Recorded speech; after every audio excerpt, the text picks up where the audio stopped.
Я вернусь к этому сюжету. Там в этом сюжете Олег Сенцов, это последнее слово было, кажется, да? Его? Нет, это было где-то, по-моему, это не последнее слово.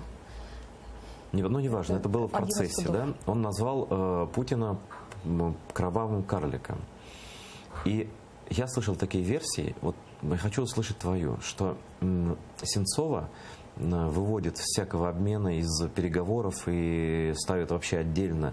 Не столько из-за того, что он в терроризме обвиняется, там уже этих дел террористических они нашли достаточно, а из-за того, что, как считается, он лично оскорбил Владимира Путина. Как ты думаешь? Ну, вообще, действительно, Олег единственный политзаключенный, который оскорбил Путина из клетки. На суде, публично, при куче камер. До сих пор, я не припомню, чтобы кто-то называл откровенно его так кровавым карликом. Возможно, что и поэтому личные обидки тоже не исключены, конечно.